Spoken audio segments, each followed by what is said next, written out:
The kinetic decapitation, Israel's war of leadership attrition in Gaza. The announcement by the IDF of the successful targeting and killing of Hakem Anissa is a significant event in the long and brutal Gaza war. It is not merely the death of another combatant. It is a clear data point in a long-term, systematic Israeli military doctrine aimed at the complete eradication of Hamas's founding leadership and operational command structure. 1.1. The target. The importance of Hakem Anissa. To understand the significance of the strike, we must first understand the significance of the man. The IDF's detailed biography of Anissa is not just for historical record, it is a strategic communication designed to justify the strike and emphasize its importance. A pillar of the organization.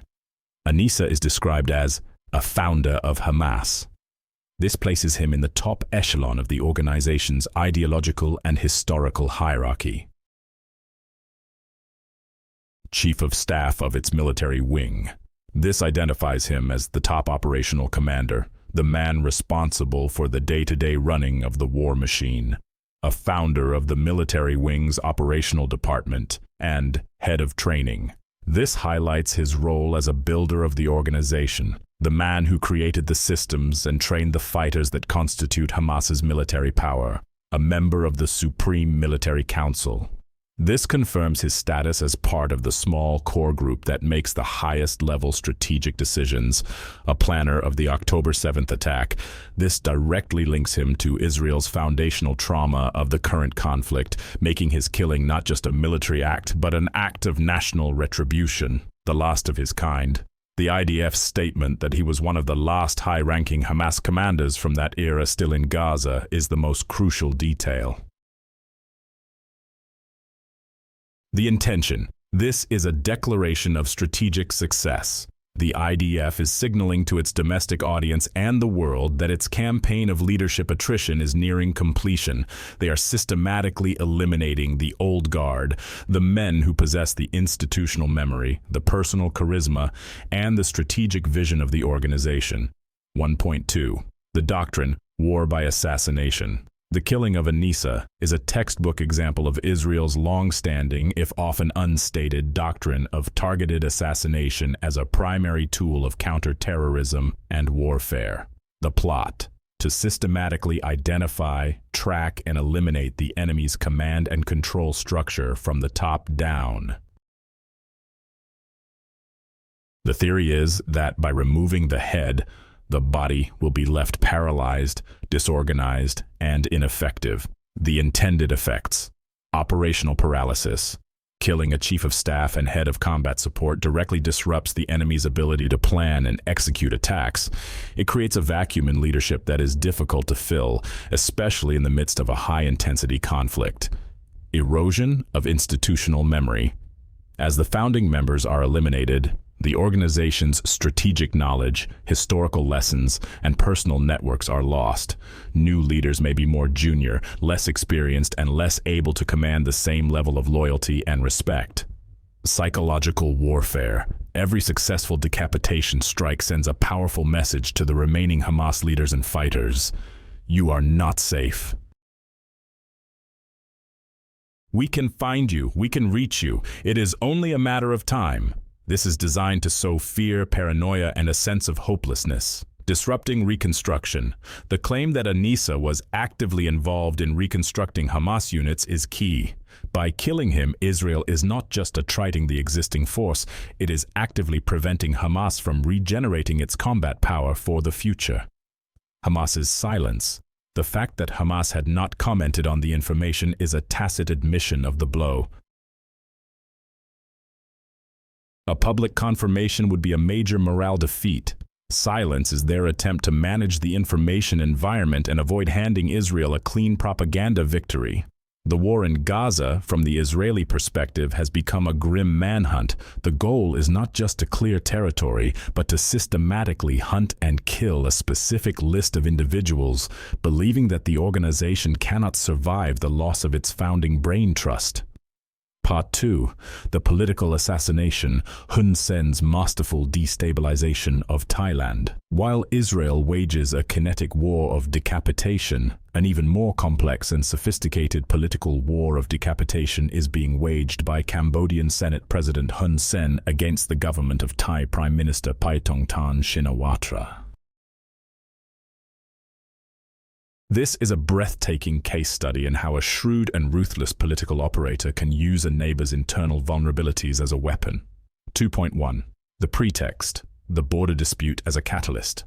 The long-standing, unresolved border dispute is the tinder for this conflict. It is the perfect, legitimate-sounding pretext for Hun Sen's actions. The escalation, the shootout in late May that killed a Cambodian soldier, was the spark. This event allowed Hun Sen to frame Cambodia as the victim of Thai aggression and to justify a military buildup.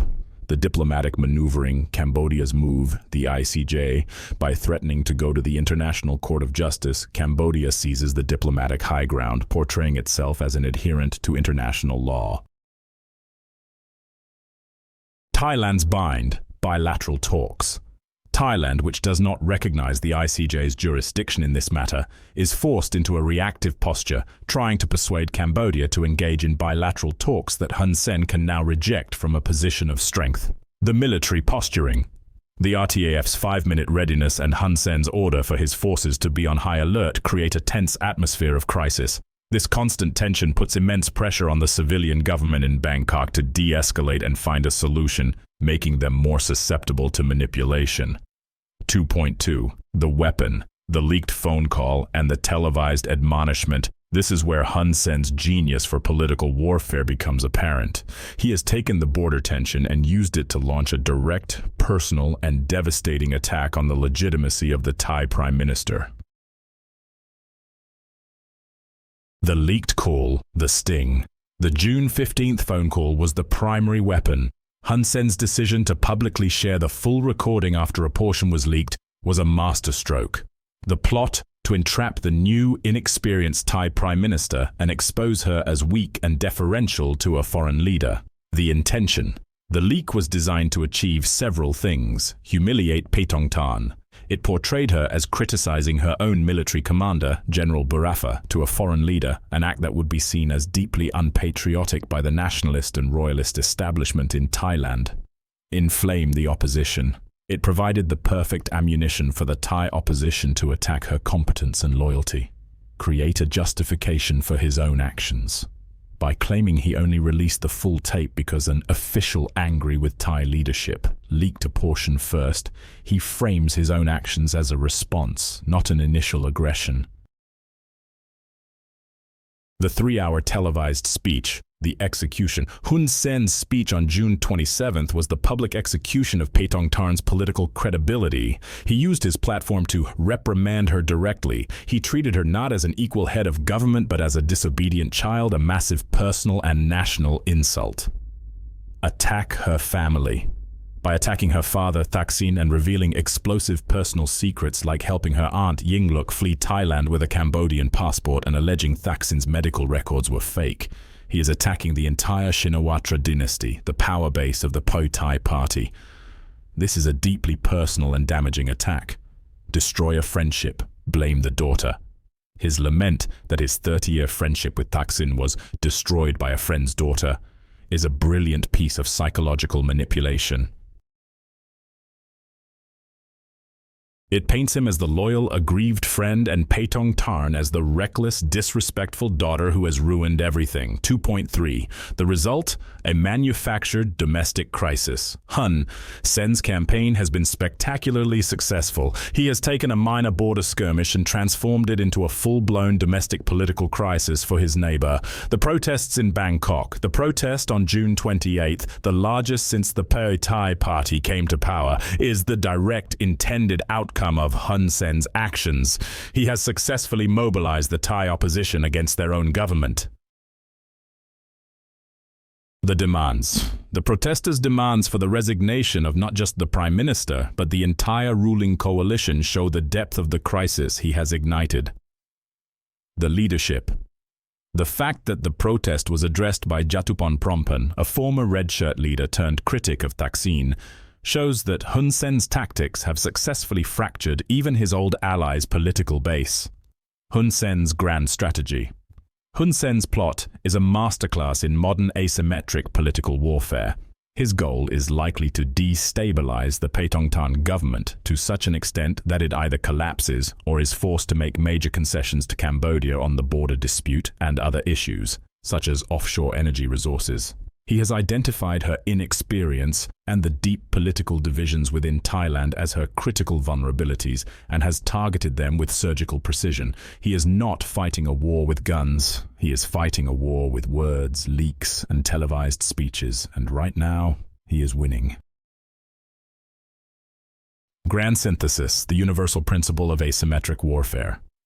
The events in Gaza and on the Thai-Cambodian border, though vastly different in their context and methods, reveal universal principles of modern asymmetric conflict.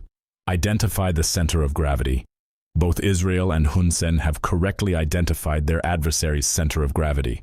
For Hamas, it is its experienced founding leadership. For the Paetongtarn government, it is its leader's personal legitimacy and the fragile unity of its ruling coalition. Attack asymmetrically.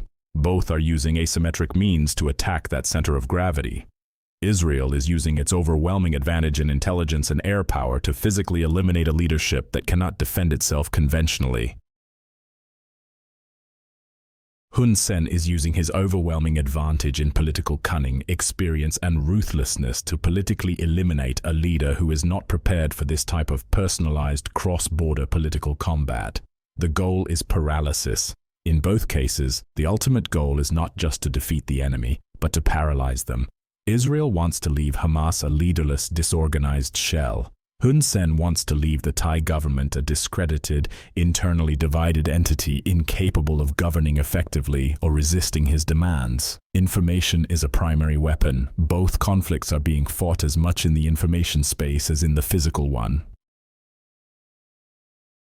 The IDF's detailed press release about Anissa is a piece of strategic communication. Hun Sen's televised speech is a primary act of political aggression. Control of the narrative is central to both campaigns. The key lesson is that in the 21st century, warfare is no longer confined to traditional battlefields. The most effective strategies often involve targeting the political, psychological, and leadership vulnerabilities of an adversary. Whether through a precision-guided missile in Gaza or a precisely worded insult broadcast from Phnom Penh, the ancient principle remains the same: strike the head and the body will fall.